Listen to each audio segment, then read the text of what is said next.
Welcome back to STL Live. I'm Raynah Rey, and we're back with Board President Richard Baum and 2016 Juried Artist Laura Hohn. So when we went to break, we said when we came back we would talk about how vital children are to this particular art festival. Tell me why children mean so much to Mosaics.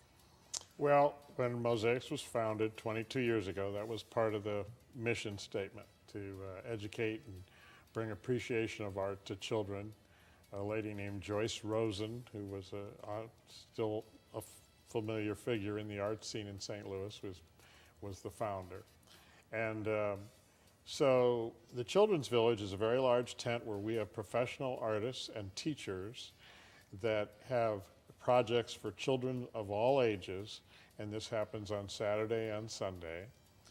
And then they also do special projects, one of which becomes an item that's auctioned off at a gala that Mercy Kids has each year. And Mercy Kids is the sponsor of the Children's Village. And another item is, another event is called Art for Youth, where when the artists register, when they come and register and check into the festival, we ask for a donation of one of their professional pieces of art.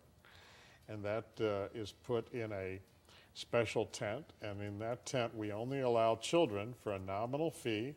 I think it's $10. They go in the tent and they can pick any piece of art they want. So it's up to them, they're on their own, and their parents aren't involved, and it gives them the experience to see what they like and so forth. And then the proceeds from that goes back, some of it to Mercy Kids and some of it to fund art teachers in the area for art supplies. That's amazing. Are those pictures from?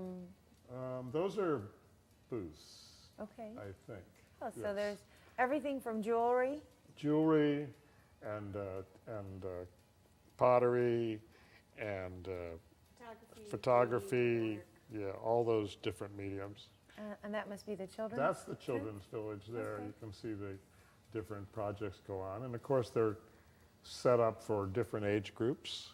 And this year, I think the main project for Mercy Kids is going to be some sort of stepping stones that'll be auctioned off later in the year. And Very nice. last year, that item brought, that was done was a quilt, and that item brought over $400 at their auction. So that's Wow. really neat.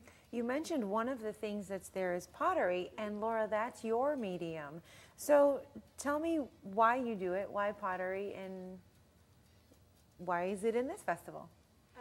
Well, I've been interested in clay since I was probably about 9 years old. I think my mom actually took me to an arts festival, and I saw someone throwing on a wheel and was like, I want to do that when I'm a grown-up. So I bugged her until she got me a bag of clay and a book, and I started making things, and they were horrible, but I stuck with it. This is what I went to college and got my degree in Bachelor of Fine Arts in Ceramics, and I just stuck with it. I love it. I can't live without it. And these are beautiful. What can you tell us about what's on this table here?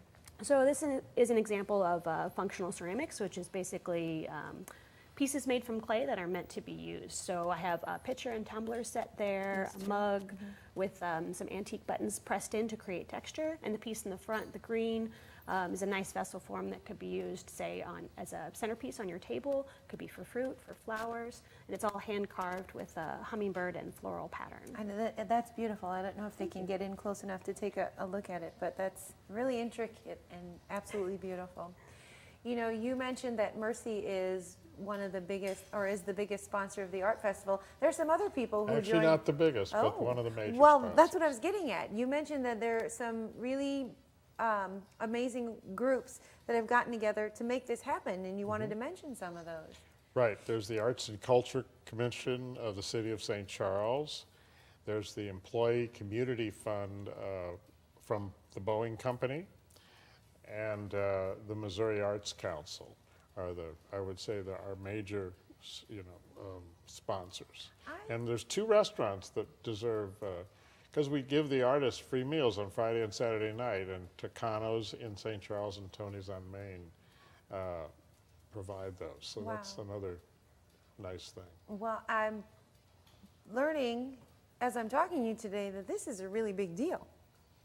We think so.